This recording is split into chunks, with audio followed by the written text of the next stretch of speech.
Mai go leor tá puzzle nua agam inniu agus an féidir lom tosnú le uimhir a hain is féidir mar tá uimhir a hain ar an líne seo agus tá sé ar iarraidh sa bhosca seo agus tá uimhir a hain sa chailliúin seo so mar sin de tá barna an seo le haghaidh uimhir a hain.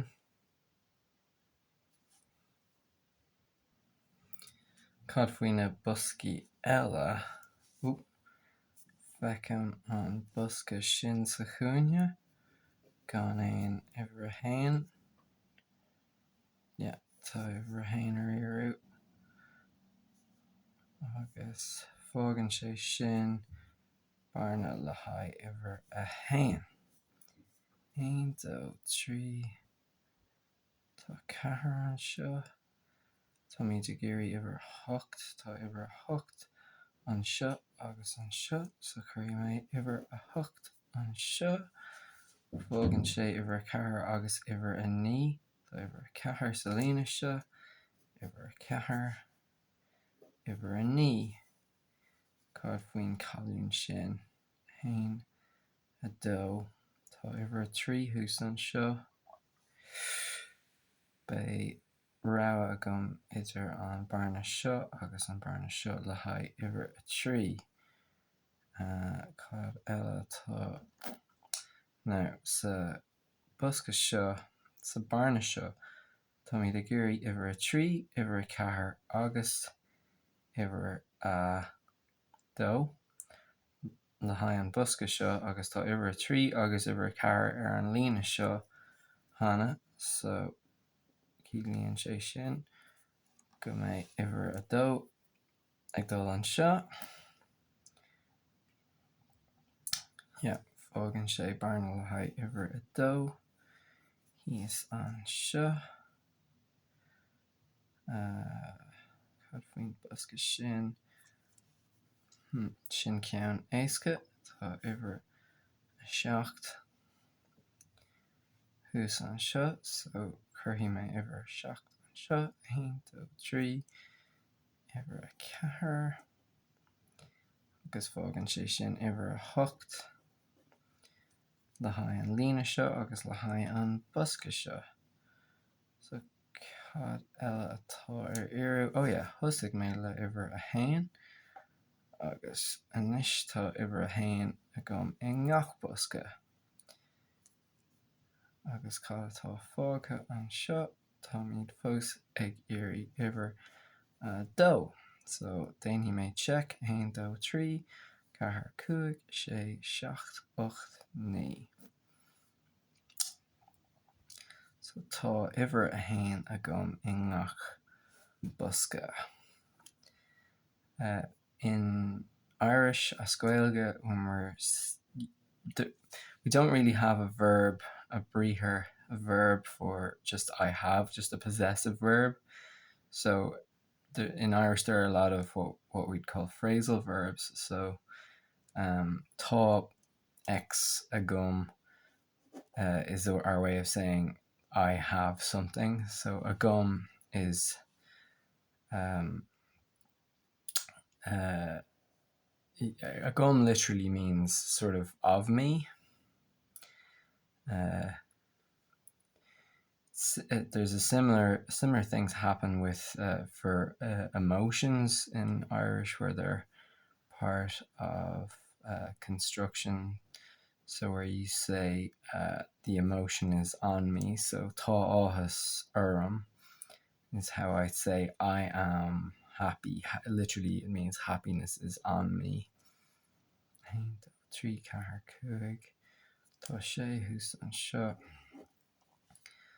So tá uimhir 9 ag dul an seo agus cad atá fágtha, cad atá fós ar iarraidh uimhir 7 ceapan. 1, 2, 3 4, 5, 6, 7, 8, 9.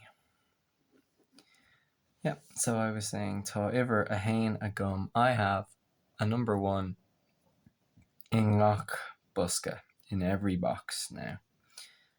Oh, agus fecin barna an seo salína sin haint ó trí cahar iwwer cuaig ceapan agus níl iwwer cuaig sa cáiliúin sin nó sa buska sin, so sin seach déanta an seo.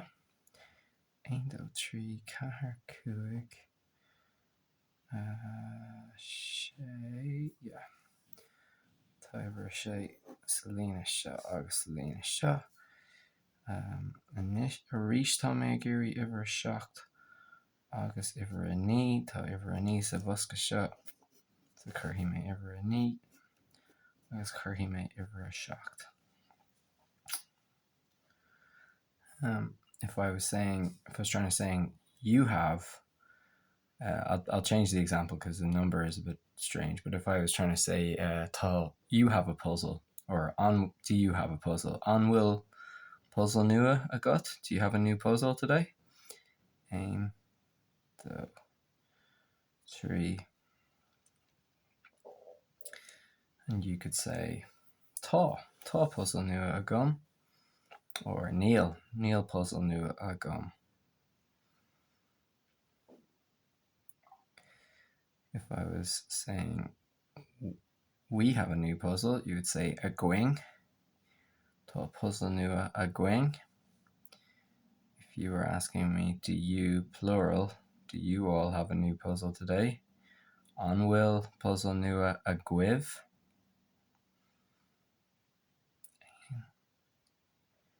So tá iwwer a dó. No, tá iwwer a dó sa cáiliúin sin rih ré bhí mé trí na chéile an sin ar fad second. I was confused. So cad atá ar iarú sa cháiliúin sin, tá iwwer a cuaig agus tá iwwer a cuaig sa bhuska sin agus sa lína sin, so fágann sé an bharna seo le haghaidh iwwer a cuaig. Tá iwwer a seacht ar iarú freisin. Tá iwwer seans go raci iwwer seacht an seo nó an seo. Tá iwwer a hocht ar iarú agus tá iwwer a hocht sa bhuska seo. So chuireann sé sin iwwer a seacht chús an seo agus iwwer 1, 2, iwwer 3, sin é. Agus fágann sé sin 1, 2, 3, 4, 5, 6, 7. 1, 2, 3.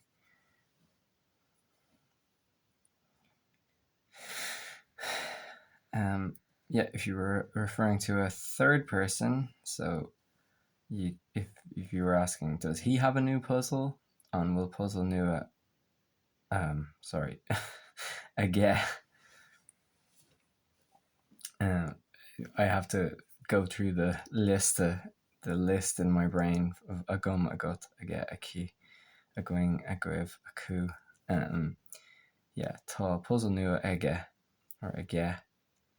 Fecin barna an seo agus mé sé cainte agus a cainte faoi a gum, a gut, aige. Sin iwwer a seacht. 1, 2, 3. Cahar nua a sé.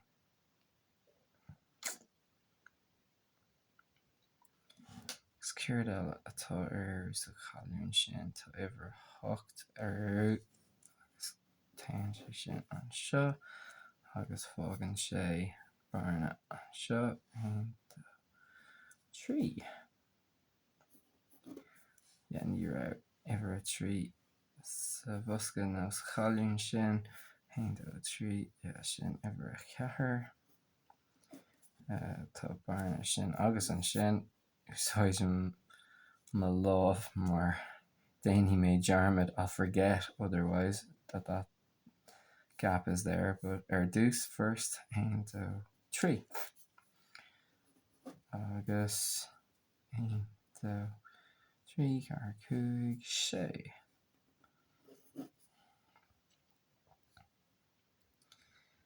So cad eile tá fágtha hir anseo 1 2 3 uair 4 agus uair 6 freisin.